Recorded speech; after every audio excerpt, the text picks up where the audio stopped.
Good morning, ladies and gentlemen. My name is Napoleon, and today we are back with another Enlisted video, and today we're going to be talking about the latest event weapon that we have in-game, and this is the Winchester 1887. This is a shotgun that is essentially semi-automatic / lever-action shotguns. And without further ado, let's just get started with the history. The model 1887 was one of the first successful repeating shotguns. It was a decisive lever-action design that was implemented at the Winchester Repeating Arms Company, which was renowned at the time for its lever-action rifles, such as the Winchester Model 1873. Although designer John Browning recommended a pump-action mechanism, believing it was better suited for repeating design, the Winchester leadership insisted on maintaining the company's reputation as a lever-action firearm manufacturer. As a result, Browning engineered a breech-loading, rolling-back, lever-action design shotgun to meet their request. To Winchester's credit, they later developed Browning's advice, releasing the Model 1983, a forerunner of the famous Model 1987 with the smokeless powder. When the 1887 was introduced, shotgun shells were still loaded with black powder. Accordingly, the shotgun was chambered with a lower pressure black powder round. It produced both 10 and 12 gauge variants. The standard barrel length was 30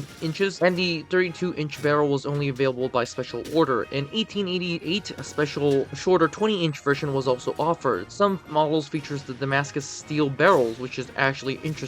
And without further ado, let's move on to the stats. Speaking of these stats, this weapon has a caliber of 2.06. The hit power is 51.5, meaning that anyone that you touch is gonna die. The muzzle velocity is at 200, rate of fire at 90, which is actually pretty high. The reload time is 5.4, shot deviation is 60, vertical recoil of 94, horizontal of 36, has a 6-round magazine. Comparing this with other shotguns is pretty unique, considering the fact that other shotguns at this tier are pretty decent. For example, the Browning Auto 5 is pretty good, and the Winchester Model 1912 is also very, very good. The Winchester 1887 is pretty in between a rifle and a shotgun. The lever action mechanic is also pretty unique. It has 6 rounds, and what ends up happening after this entire situation is that this is a pretty good shotgun, and it tends to kill people at medium range and at short range. Please do not use anything at long range because this will not work. Needless to say, let's move on to the final verdict, which is pretty dang simple. For starters, this is a very good gun. The gun is pretty dang solid and overall pretty good. What I do have to say is that after you finish firing your 6 rounds, what you have to do is manually load the 6 rounds, which is actually harder than it seems, and what makes it worse is that every time you fire this weapon, your screen will move, and almost every time that happens, your aim tends to be not accurate. And what ends up happening after that is that your next shot tends to overshoot, or aim higher than it should.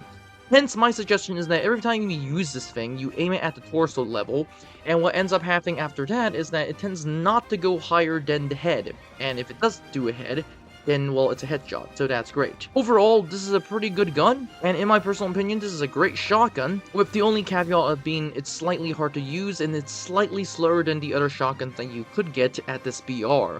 But, needless to say, this is all it for this video. Don't forget to like, subscribe, and join the Discord, and I'll see you in the next one.